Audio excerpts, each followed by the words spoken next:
I'm beginning a three-part Advent sermon series titled Christmas and the Family. In the today and the next 2 weeks, I'm going to be talking about the different elements of the Christmas story and how they impact different aspects and elements of modern family life. Next week, we talk about the Christmas and the power of adoption. In 2 weeks, I'm going to talk about Christmas and the promise of the blended family. But today, we're going to talk about family and gifts and the interesting things that sometimes happens when people give gifts to each other at Christmas time. And so the text, appropriately and accordingly, is the first recorded instance of Christmas gifts. In honor of Matthew's version of this, would you please stand?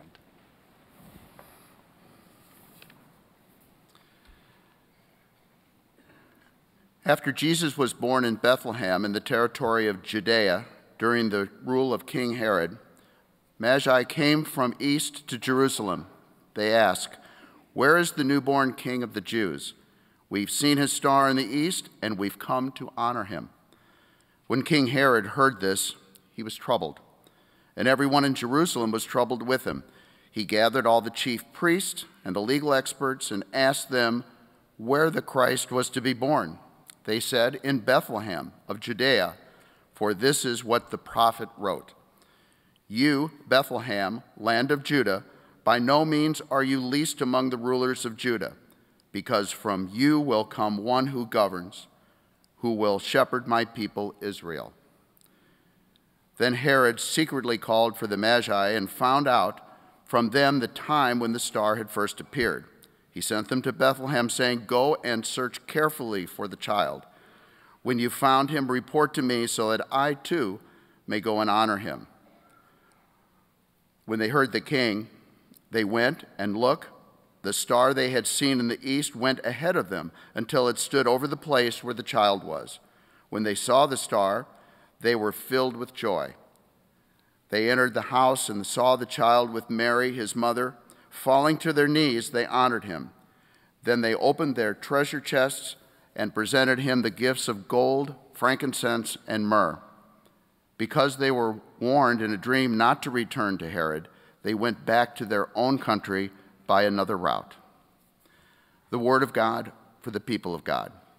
Thanks be to God. You may be seated.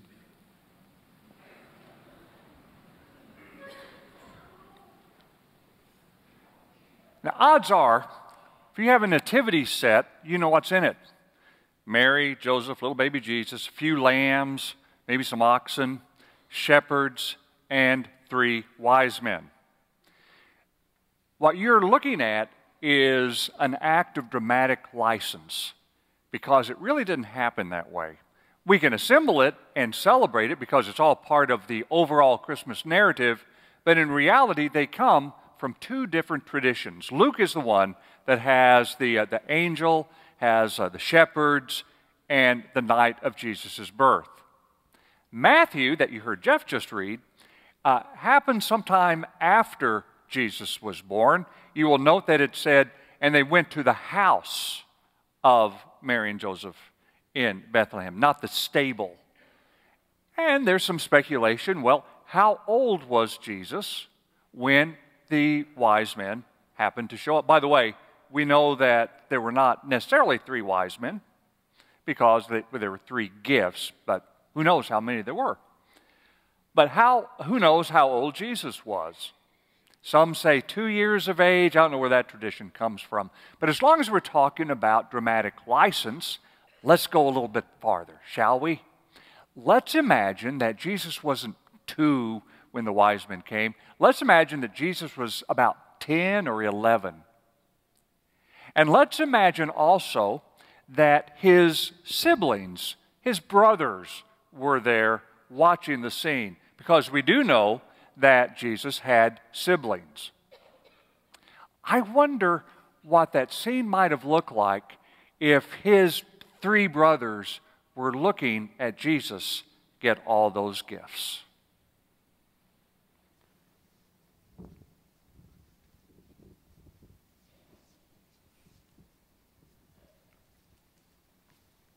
Whoa, Hey guys, are you seeing what I'm seeing? If you mean those kings that just came in on the camels forking over all those gifts to Jesus, yes, kinda hard to miss, especially the good. Why does Jesus deserve all that stuff, especially the gold? Yeah, what he done that's so special? I'll tell you what he's done. Nothing. Zero. Nada. Bupkis. Well, Mom always talks about how special his birth was. His birth? Who cares about a birth? Big deal. He was born. Yeah, big deal. I was born too, but I wasn't born in a stupid barn. You know what is a big deal? Those gifts. Look at what they're giving him. Oh man, he's gonna be set for a lifetime. That frankincense stuff, that's pretty nice cologne. And what do we need cologne for? Give me the gold. Hey guys, you know what I'm thinking? If Jesus gets all that stuff, then maybe we're gonna get something too. Ooh, yeah. Okay, now I'm excited. Me too. Me 3. Even if we don't get as much stuff as Jesus, it's still good. Wait a minute, we're all family here. It's only fair we get some kind of gifts. Well, Jesus is the oldest. That does come with privileges. Privileges, sure, but presents? Hey guys, look, they're turning around. They're looking at us. Wave at them and smile really big. They're waving back. They're going outside of their camels. That must be where the rest of the gifts are. I'll bet you're right. Look, the camels are bending down. I'm sure it makes it easier for them to get the rest of the gifts, especially if they're big ones. Or the heavy gifts, like gold. Wait a minute. Look, they're getting on the camels. What? No, don't go. Ah, they're going. Hey guys, come back. You forgot about us. What about our gifts? This isn't fair. Well, that was rude. Jesus gets 30 gifts, and we don't get any. What are we, goat meat? Maybe he'll share. Yeah, maybe. He might share the gold at least. He's like that, you know. He is a pretty good big brother. I've always said there's something special about him. Come on, let's go check it out. Hey, Jesus, what you got there? Ooh, nice gifts. What are you going to do with all that? Maybe you could, I don't know, split it up or something? Yeah, that's a good idea. Good.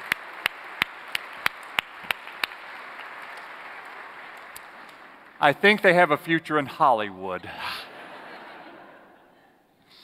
Well, so maybe we took a little bit of dramatic license here, but that is reality, is it not?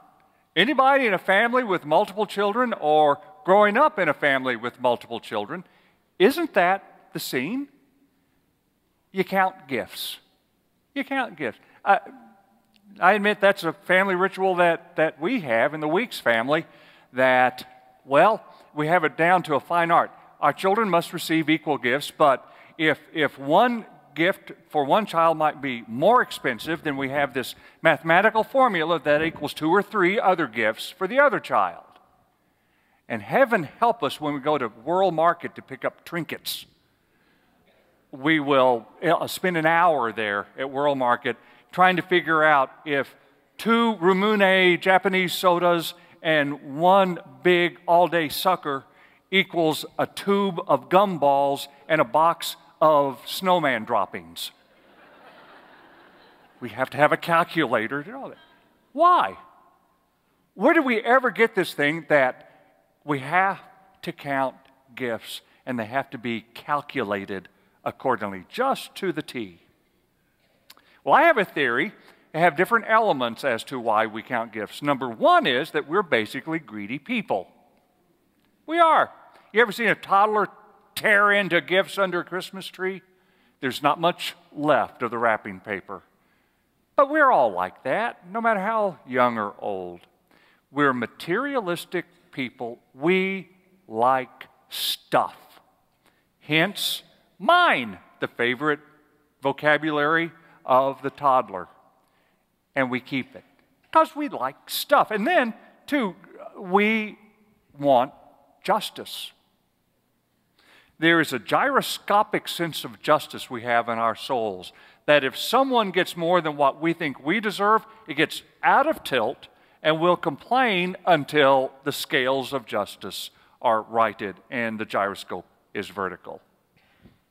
Not fair is the other phrase of toddlers everywhere. And that's what we have. We like stuff, we want justice, and we need love.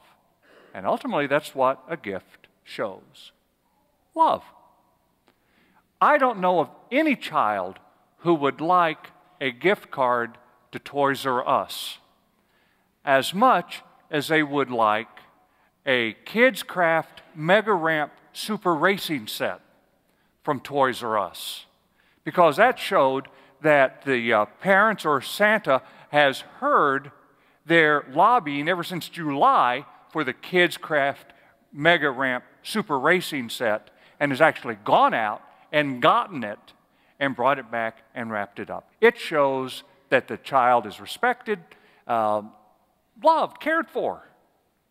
So of course it's human to count gifts and to do what the three did, because we are materialistic, we want justice, and we need love.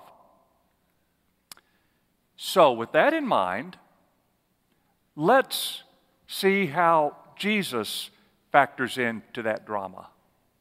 Because if that is the human condition brought out in all of its glory at Christmas time, what would happen when the three brothers run after Jesus, telling him that he was very special? Well, you know what he would do. You know what Jesus would do. He would go up to one and say, here's the frankincense. He'd go up to the other, say, here's the myrrh. And of course he'd go up to this one, say, here's the gold. Because Jesus knew that stuff is only a tool, not an end in itself. A tool to build a relationship. And he'd give it away. And he would understand our human need for justice, and he'd understand it in a global way, because he gave himself up to die at the hands of unjust men in order to establish a higher justice after the resurrection. So he would understand what was in the hearts of children. But above all, he would give the gift, and he'd look each brother right into the eye, because that's what gifting is all about. Not receiving, of course, but being attuned to another person and saying, you're important to me. I love you. Here. Giving without counting the number and without counting the cost.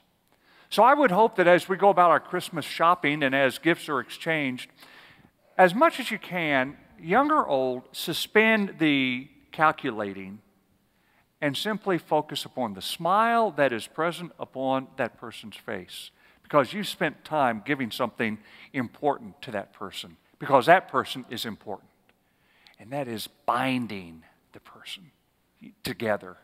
That's what it's about. That's why we celebrate this, isn't it? That's why I'm so excited. That's why we had to start the service with a cheer, because what we're doing today is to be able to do just what Jesus would have done with his brothers. Didn't have to do it. He wanted to give away, because he could imagine the smiles on the faces and the bonding that he would have with them. That's what we're going to do. We are going, as the other gifts are processed, and as some of you stay and can see the gifts under the wrapping, you know what's happening.